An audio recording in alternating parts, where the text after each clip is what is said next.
The Valley is rich in history, and in this week's Throwback Thursday, Cameron County Historical Commissioner Eugene Fernandez explains the story of one family that embarked their own colony named El Jardin. We're in 1921, the roaring 20s, and behind me is the focal point of a beautiful part of our history that we will settle on today. This is what's called the El Jardin colony that we're on right now. It's a subject that is almost lost to time. This particular tract out of the Espiritu Santo grant was bought by Mifflin Kennedy back in the mid-1880s. By a court settlement once all the land documents were cleared. In 1887, he made a pact with his wife, who was Petra Kennedy's daughter of their first marriage, and she was Maria Vicenta Vidal. He wanted to buy that second family out of the inheritance for the continuance of the Kennedy family that he had started with Petra. Her inheritance was 22,000 acres out of the Espiritu Santo grant. It went all the way from the Arroyo Colorado to the river, which is right beyond us here. And she was given $60,000 in cash, and that was her inheritance. Now, what she did with that land was very interesting. She cut it in half, 11,000 and 11,000, and she gave half of that, of course, to her daughter, Lily, who married Frank Rabb.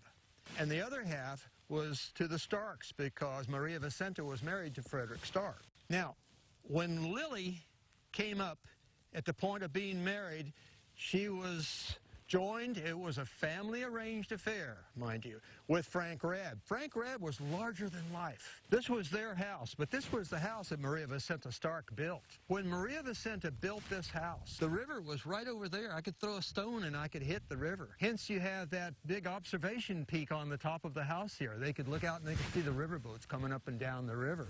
It wasn't 4 years later, we were going into about 1891-92, that the river changed, and it went on over about a half mile that way. Frank Rabb took over the El Jardin colony, and he started selling land, and he started ranching it and farming it and whatever. As you can imagine, 11,000 acres. And then he had bought an additional 8,000 acres up near Santa Maria, called the Santa Maria Plantation. That colony that started in the land boom of the 20s, right after the First World War, was a rip-roaring affair. They brought in the potential buyers from the Midwest, from Oklahoma and Arkansas and on up into the Midwest. And they brought them down in what you would call a dog and pony show. They literally had little buses that they would go out into the farmlands and they would sell them. They'd say, look at the black land, because the farmers out in the Midwest had not seen that black turf, and that just excited them. So all the way up the valley, you had this scurry for land dealing and development and planting of crops, whether it be citrus, whether it be cabbage or whatever. And the fortunes were made and turned over many, many times during that period, going on up into the Great Depression, 1929. El Jardin was a colony that was literally by itself. The old folks that I have spoken to said that they didn't even really know that much about Brownsville, because they had their own colony out here. They had a school that was built up. They had all kinds of public houses that were congregating to various investors. Some of it was in the realm of about 1,000 acres at a whack. So you can see there were very large and very, very productive farms that were taking place out here. Frank Rabb got into sugarcane production with George Brulé, which was right over the hill over here. And that made a very, very important part in our history of the valley. This El Jardin colony had a society of its own. They had a self-subsistence. They grew all of their own crops, and they sold them and bartered them between themselves, and they had a very, very robust economy out in this area. The El Jardin story is gone with the wind.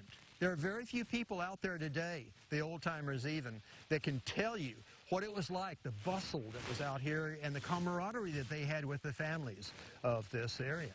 It is a beautiful story, a beautiful land, and it gave so much to South Texas. And the rest is history. For KVEO News, I'm Eugene Fernandez.